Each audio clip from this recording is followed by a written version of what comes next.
এবং ফিলিস্তিন নামে যে প্রতিষ্ঠা পেয়েছে সেই রাষ্ট্রে হাজারো নবীদের পদার্চনা আর সেই কুখ্যাত সন্ত্রাসীরা নেতানিয়াহু এবং এই ইসরায়েল গোষ্ঠী তারা আমাদের মুসলিম মা বোনদের উপরে অকথ্য নির্যাতন চালাচ্ছে।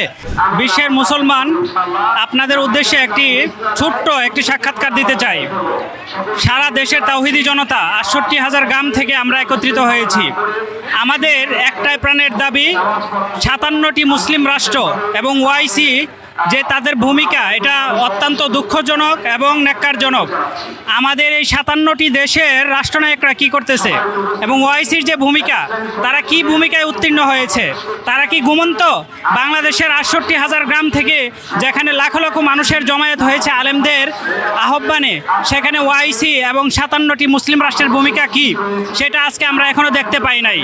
যেখানে বাংলাদেশের একজন রিকশাওয়ালা বলে সরকার যদি অনুমতি দেয়, ফিলিস্তিনের রাষ্ট্র যদি আমাদেরকে ভিসা দেয়, তাহলে এই মুসলমান ফিলিস্তিনিদের জন্যে, গাজাবাসীদের জন্যে আমরা রক্ত এবং জীবন উৎসর্গ করতে রাজি আছি। সেইখানে আমাদের দেশের মুসলিম রাষ্ট্রনায়কদের ভূমিকা অত্যন্ত দুঃখজনক এবং ন্যাক্কারজনক। আমরা দেখতে পাচ্ছি যে ফিলিস্তিন এবং ইয়াকুব আলাইহিস সালামের যে পদার্চনা ঘটেছে লেবানন, আজকের সিরিয়া এবং ফিলিস্তিন নামে যে প্রতিষ্ঠা পেয়েছে সেই রাষ্ট্রে হাজারো নবীদের পদার্চনা আর সেই কুখ্যাত সন্ত্রাসীরা নেতানিয়াহু এবং এই ইসরায়েল গোষ্ঠী তারা আমাদের মুসলিম মা বোনদের উপরে অকথ্য নির্যাতন চালাচ্ছে। এবং যেটা সারা বিশ্ব, ইউরোপ দেশগুলো যারা নাকি তাদেরকে একরকম তারা করেছিল, জারো পেটা করে ওই দেশ থেকে বিতাড়িত করেছিল, তাদের যখন স্বার্থ উদ্ধার হইল, এখন তারা তাদের স্বার্থ উদ্ধারের কারণে মুসলমানদের উপরেই অস্ত্র চালাচ্ছে এবং ছুরি ঘুরাচ্ছে। আজকে মুসলিম রাষ্ট্রগুলো কেন নীরব? তাদের কাছে এটা প্রশ্ন। বাংলাদেশের জনগণ সেটা দেখতে চায়, ওআইসি এবং এই ৫৭টি রাষ্ট্রের ভূমিকা কি।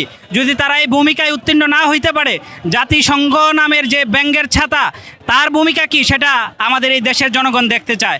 ইনশাল্লাহ আশা করি তাদের ঘুম ভাঙবে এবং পরবর্তী টার্গেট যেন অন্যান্য ৫৭টি মুসলিম রাষ্ট্র না হয়, সেইটা দেখার আগেই যেন তারা জেগে ওঠে এবং তাদের ভূমিকায় উত্তীর্ণ হয়। মুসলমানদের অধিকারের জন্যে, ইসলামের অধিকারের জন্যে, সারা বিশ্বে মানুষের মানবিকতা রক্ষার জন্যে তারা যেন এগিয়ে আসে।